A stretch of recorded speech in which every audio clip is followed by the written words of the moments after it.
dan tidak lupa Kiai Isis ya. Saya sama beliau ini sama-sama di LBM Pusat, di LBM PBNO. Jadi sama-sama basisnya di LBM. Para nyai, para punyai, di awal Islam kita atau waktu itu secara umum dunia itu masih terpisah-pisah, tersekat-sekat dengan negara masing-masing, meskipun tentu sudah ada interaksi. Nah, di misalnya masa Rasulullah, orang tahu informasi tentang Persia, orang tahu Persia itu berarti negara non-muslim, Persia penyembah api Majusi yang sekarang namanya Iran.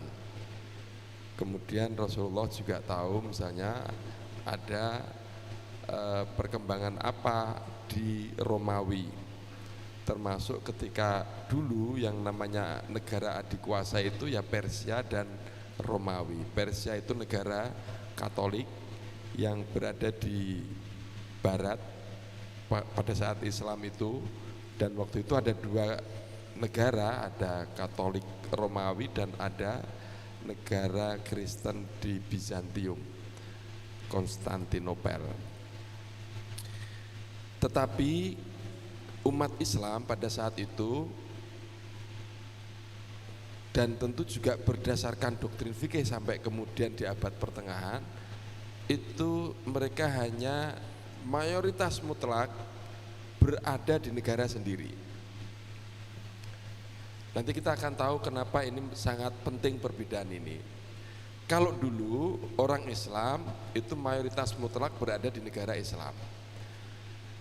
Negara Islam itu hanya satu dulu yang kemudian ke belakang sempat terpecah, ada negara-negara kecil, ada Duailat, ada misalnya di Umayyah di Andalusia, kemudian di timur ada Abbasiyah sendiri, kemudian juga bukan berkuasa penuh tetapi ada negara-negara kecil di sekitarnya, termasuk Bani Buwai, Fatimiyah, itu mereka sudah menjadi banyak negara yang sebenarnya secara de facto, artinya secara fakta itu mereka berkuasa penuh.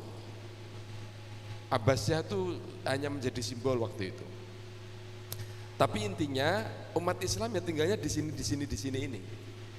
Misalnya apakah ada umat Islam waktu itu tinggal di negara Eropa atau yang disebut dengan Darul Kufri? Boleh dibilang nyaris tidak ada. Nanti kita cerita ya, nyaris tidak ada. Nah, apa yang terjadi di dunia sekarang? Dunia sekarang ini beda. Dunia itu satu, kalau mengglobal, yang namanya mengglobal itu berarti dunia, seluruh dunia itu ini menjadi kampung kecil. Kalau orang Jawa bilang ibaratnya ono dom tiba tonggone krungu. Kalau dulu hanya tetangga dalam pengertian satu rumah, dua rumah, sekarang namanya tetangga itu satu Indonesia, bahkan seluruh dunia. Jenengan sebelum kesini sudah sangat kenal Kiai Ma'ruf Khozin karena dunia itu sudah mengglobal, ada internet. Apa yang terjadi di Eropa detik ini kita juga bisa menyaksikan, bisa tahu. Apa yang terjadi di belahan bumi dunia lain kita juga tahu. Ada suatu situasi semacam itu. Nah, yang kedua ini yang paling penting, ada diaspora. Maksudnya kemudian banyak umat Islam itu berada di berbagai belahan dunia, baik sebagai tenaga profesional maupun sebagai imigran karena dunianya perang. Jadi kalau sekarang ini orang Islam itu bukan hanya tinggal di negara Islam, Di Eropa banyak sekali. Di Inggris itu di Birmingham, kota kedua setelah London, 40% mereka penduduknya adalah umat Islam. Di saat negara-negara Islam itu tidak menerima para pengungsi dari perang Arab Spring, ya terutama dari Syria ya, ketika terjadi perang, mau ngungsi, kasusnya sama dengan Rohingya, mau ngungsi di Indonesia nggak boleh, itu sama orang Arab. Mau ngungsi ke Turki karena dianggap negara tetangga dan aman, sama-sama Islam, nggak menerima. Iran nggak menerima, Saudi nggak menerima. Bapak Ibu, yang menerima siapa? Para pengungsi itu tahun 2015 yang menerima adalah Jerman. Jadi di negara Jerman, di Swedia, Prancis, di Denmark, Finlandia, hampir seluruh negara Eropa sekarang ini banyak orang Islam. Demikian juga di Amerika. Di Amerika itu pertumbuhannya umat Islam pesat. Artinya Bapak Ibu, posisinya sekarang kalau jenengan di Indonesia ngamuk-ngamuk, wah Amerika bantu Israel, itu dengan santainya karena jenengan ada di sini. Tapi apa yang terjadi jika jenengan itu kebetulan menjadi warga negara Amerika, orang Indonesia dan orang Islam? Mari kita bayangkan ya, situasi yang berbeda. Jenengan marah-marah dengan Charlie Hebdo, pun nate mireng ya. Charlie Hebdo itu kartunis, satu majalah yang mengkartunkan Nabi. Itu di Perancis. Kemudian marahlah umat Islam. Nah kalau kita di sini itu kan ngamuk-ngamuk, misuh-misuh sambil macam-macam kan dengan santainya. Tapi sekarang bayangkan, ini misalnya jenengan itu orang Indonesia, asli Indonesia, beragama Islam dan berkewarga negaraan Perancis. Kira-kira ya apa terus ngamuk-ngamuk kaya nang Indonesia? Ini situasi real. Sekali lagi situasinya itu sekarang bukan lagi persoalan misalnya saya orang Islam benar-benar tegas gitu mas saya, mereka orang kafir, tempat saya di sini, tempat mereka di sana, wayuk perang, nggak begitu lagi. Mereka itu campur aduk, dan itu kemudian menimbulkan problem identitas.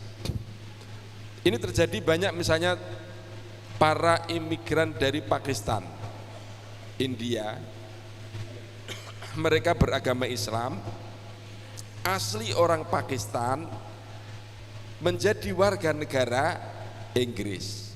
Jenengan bayangkan, saya ulang lagi ya, dia asli orang Pakistan, kelahiran Pakistan, cilike yo ning Pakistan, dolanane yo gaya Pakistan, lalu dia menjadi warga negara Inggris dan dia beragama Islam. Kemudian ada peristiwa Salman Rushdie. Kalau masih ingat, Salman Rushdie itu yang membuat novel The Satanic Verses, ayat-ayat setan. Dan itu juga menghina atau menista, dalam bahasa KUHP kita, undang-undang kita, ada penistaan terhadap Islam. Dunia Islam marah. Mungkin yang di Indonesia juga muara, goblok-goblok, pokoknya macam-macam lah ya. Lalu Iran ini negara paling sampai sekarang paling corot dalam tanda kutip, paling kendel nek ngadepi orang Barat.